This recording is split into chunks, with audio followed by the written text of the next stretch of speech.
Bueno, buenas tardes. Soy invitado a compartir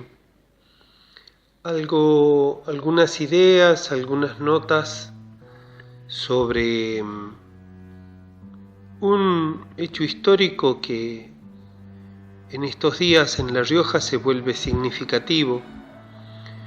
en torno a las actividades que van a realizarse por la beatificación de Angelelli, Pedernera, Longueville y Murias, 4 asesinados por la dictadura militar que ya han sido reconocidos por la Iglesia Católica a nivel universal como mártires. Bueno, en el marco de las actividades que se están realizando, algunos hemos querido aportar un aspecto, un hecho que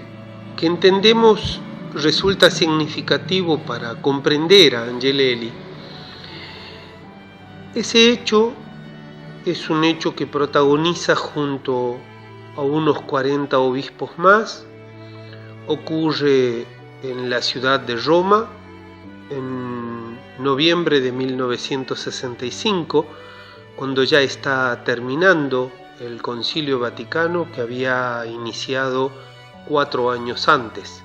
en 1962. En noviembre de 1965, Angelelli, junto a unos 40 obispos de los distintos continentes del mundo, firma un compromiso, un acuerdo, que por el lugar en el que se firmó, que son una de las catacumbas de la ciudad de Roma,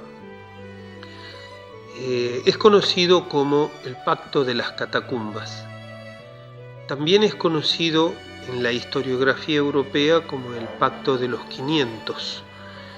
porque si bien en principio son 42 obispos los que adhieren, 42 los que estuvieron presentes el día que se hizo una misa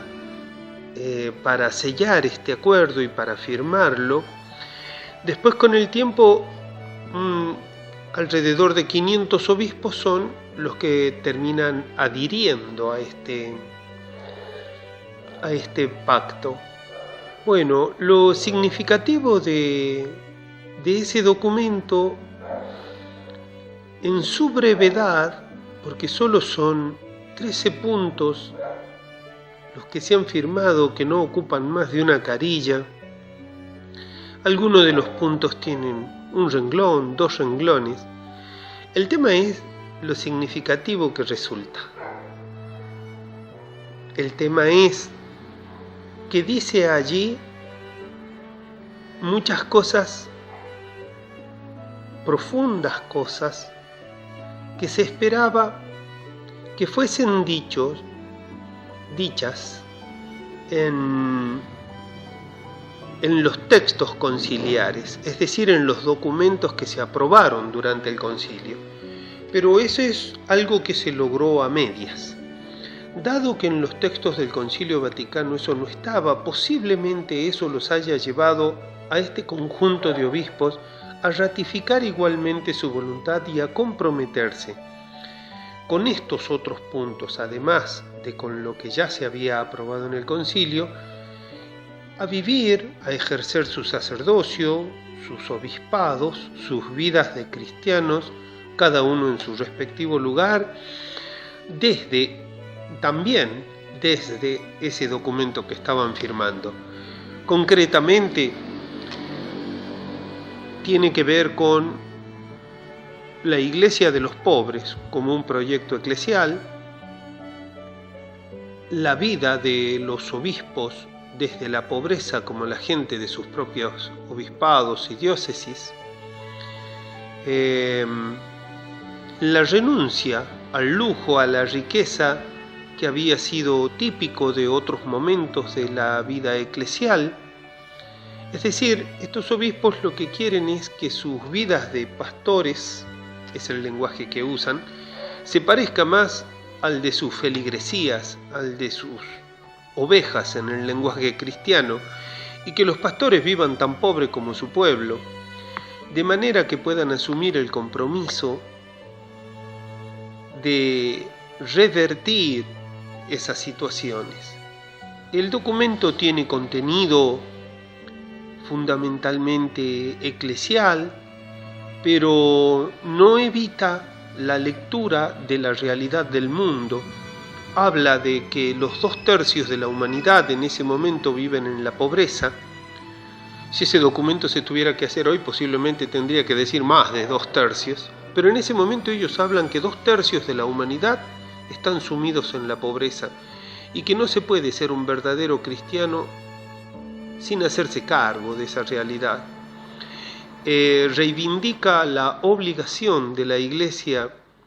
de asumir la dimensión política, social, económica, cultural de la vida del hombre. Es decir, para ellos está muy claro que el cristianismo en cualquier continente, en cualquier circunstancia, en todas las culturas, debe asumir la totalidad del hombre y no solo su dimensión religiosa. Es decir, no conciben una religión para la religión en sí, no conciben una iglesia para la iglesia en sí, conciben una religión solo como parte de una plenitud de vida, solo como parte de la realización del hombre. Y entonces cuando piensan al hombre lo piensan solo religioso, piensan el hombre político, piensan el hombre con necesidades económicas, piensan el hombre organizándose en una sociedad, y entonces advierten que no cualquier manera de organizar social, política y económicamente a la humanidad es cristianamente válido. Y entonces lo que hemos postulado, quienes nos hemos puesto a buscar este documento, quienes hemos tratado de conocerlo, es que tenemos en ese documento una síntesis 3 años y medio antes, porque Angelelli va a estar llegando acá en agosto del 68, de 1968, es decir, 3 años antes de ser designado obispo de La Rioja, antes de venir a este lugar, antes de venir y decir, les llega un hombre de tierra adentro, una frase que nos gusta a los riojanos recordar. Este Angelelli está firmando con obispos de todo el mundo un compromiso que incluye y excede al Concilio Vaticano II. Un compromiso que luego va a empapar todo el magisterio, particularmente el magisterio social, la doctrina social del episcopado latinoamericano, porque ese documento del que estamos hablando, el Pacto de las Catacumbas, se va a ver reflejado en su espíritu y en su letra en distintos documentos que van a surgir a fines de la década del 60, Medellín, San Miguel, y durante el 70, Puebla, por ejemplo, y que se van a recuperar mucho después, también, hasta en el último encuentro donde ya teníamos otro papa, era otros tiempos, Santo Domingo vino luego, varios más. Lo importante para nosotros es recuperar a este Angelelli previo a la llegada de La Rioja, porque para comprender la vida de Angelelli en La Rioja, su compromiso, su manera de vivir el Evangelio,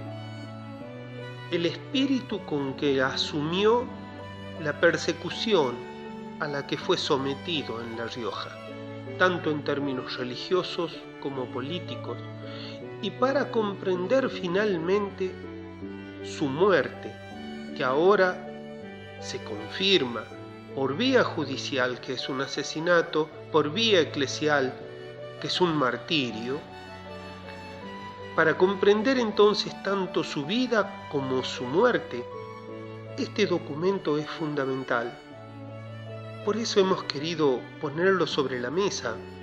invitar a conocerlo, a leerlo, porque entendemos que no es un documento más, que impregna la vida de Angelelli, que explica el perfil de su obispado y que en definitiva vuelve comprensible a ese obispo de 40 y algo de años apasionado por la vida, por la justicia que tuvimos en aquellos años. Angelelli es